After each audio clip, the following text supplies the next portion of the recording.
Oh, Sri Saina. Today I want to narrate a story told by Sri Ramakrishna Paramhansa. Paramhansa always gave very practical examples on practical spirituality. So this little story is also a gem from that collection. So he told the story of a man who had gone to a guru and he had taken sannyas. He had renounced the world and he intended to do penance and to remember God and therefore, utilize his time in this worthwhile activity. So his guru gave him a mantra, initiated him, and then he told him, you should not live in the village anymore. You must build a hut made with mud and with leaves at the corner of the village, quite near the forest. There you must build your hut, and there you must pursue your austerities. Do your penance, do your japa, do your namsmaran. So the man continued like this. So now he had become a sadhu, he had renounced the world, and he was living quite happily. He just had two clothes with him. One was a loincloth, and the other was a kind of a shawl that he put on his shoulder. And that was the only two things in the world that he owned. He had given up everything else. He had renounced all his wealth, his family, his friends, everything. And he was very content. He was happily doing Namsmaran and doing penance. But then he used to wash his clothes and he used to hang it out to dry. And one day he observed when he got up from his meditation that that cloth had been torn. When he perused the cloth closely, he found that the rats had bitten and gnawed at it.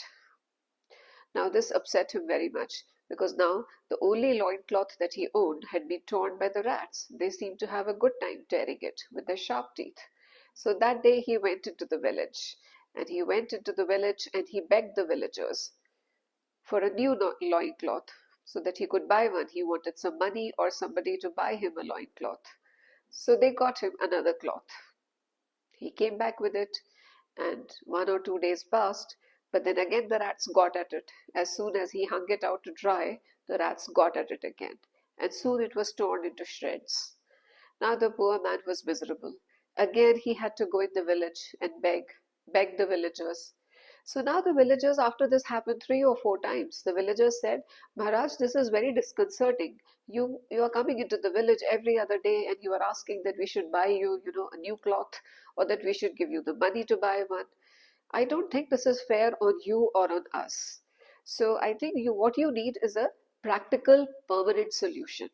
So the sadhu said, what do you suggest? What should I do? It is those damn rats. They are behind it. They are everywhere. They are in that hut. They live outside my hut also. And they are the ones tearing my clothes. What to do? So the villager said, Maharaj, I am telling you what you should do is that you should keep a cat. It will take care of the rats. Then you won't have any problem. So the sadhu liked this suggestion very much. Yes, this is a practical solution. I shall definitely do this. So the sadhu procured a little kitten. It was a very cute creature, very cute and very small and very active. And the sadhu took his little kitten with him to his hut. And the kitten was a very good mouser. And as soon as a rat would show himself, the cat would be after it. And in no time, the sadhu felt he could again live very peacefully because now the kitten was taking care of the rats one by one. So the sadhu's life became very peaceful. But then he discovered that now he had to get some milk for the kitten. So he used to beg for some milk.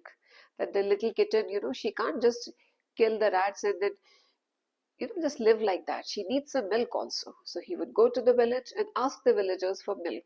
So he would beg for food for himself and for some milk for his cat. So the villagers would give him a little milk. After all, how much milk does a cat drink? Just a little amount. And they were willing to spare that. In the beginning, it was fine. But then after it went on and on for some days, the same man who had advised the sadhu to get a cat, he told the sadhu, Maharaj, I don't see why you are troubling yourself so much about, the matter of a little milk. What you should do is, you should keep a cow. I will donate a cow to you. You should keep the cow with you and the cow will give enough milk. So it will take care of your needs as well as the cat's needs. So you don't have to beg for food anymore. The sadhu said, well, this is a bright idea. It's really good. I think it will be helpful. So the man gave the sadhu a cow. It was a very good cow and gave enough milk. And the sadhu found that now he could drink the milk, and the cat could also drink the milk, and things were fine. The rats had been taken off by the cat, taken care of, and the cow was looking after the cat, taking care of the milk that the cat needed. And like this, the things continued. But then there was not enough grass near the hut where he lived. There was not enough grass for the cow to eat. And now he got worried about how he should feed the cow, because the cow needs the straw. So again, he went to the village and he asked them, I need some straw for my cow. There's not enough grass in the forest where I live. So the people used to give him some straw for the cow, some chara as they call it in Hindi. So they used to provide that, the feed for the cow. And it happened 3 or 4 times. But then again, the man who had advised him to get the cow, he said, Maharaj, why do you keep troubling yourself like this and troubling others also, coming and begging for some, grass for your cow, some straw for your cow? Why don't you take up, there is an uncultivated patch of land. It's quite near your hut. And it is not owned by anyone, it is uncultivated. Why don't you take that piece of land and why don't you start working in it? You should grow a crop, and then there would be enough left over for the cow to eat. It will solve all your problems. And the sadhu said, why didn't I think of it? This is such a good idea. And so the sadhu, he started cultivating that patch of land also. And because of that cultivation, there were beautiful crops that grew up, and then there was enough for the cow also to eat. So now the sadhu, his cow, and his cat, they were living very happily and very peacefully. But then he discovered that this tract of land, this patch of land, needed, some attention from people more than him. One person was not sufficient. There was so much to do. So many things needed to be done. All the plowing, all the irrigation, all the cutting, all the seeding. There were so many steps in agriculture. He needed help for that. So then he hired some people to help him. Please come and help me. And because he had enough crop that he started selling in the market, he was making money. So he could afford to pay the people to work for him, so that he could then take the Lord's name peacefully. And like this it continued. And then he made so much money that within a very short time he was able to buy some more land, and then some more land, and then some more land. And then after a while, he got married. He got himself a wife, and then he had enough servants. And all those servants were looking after his house, they were looking after his farm, they were looking after his cows, not one cow. Now he had several cows, and they were looking after his cat. And life was all hunky dory. Everything was great. And soon he had built himself a beautiful house. Gone was the mud hut made with leaves and mud. Now he was living in a very beautiful 2-story house with his children, his wife, his servants, his land, his property, everything. Now, after a few years, his guru came back to the village. So the guru came searching for his disciple. Where is my disciple? And he came to the edge of the village where he had asked the disciple to build his hut.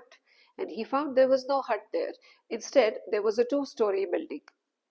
So he asked one of the servants, where is my disciple, the ascetic who used to live here?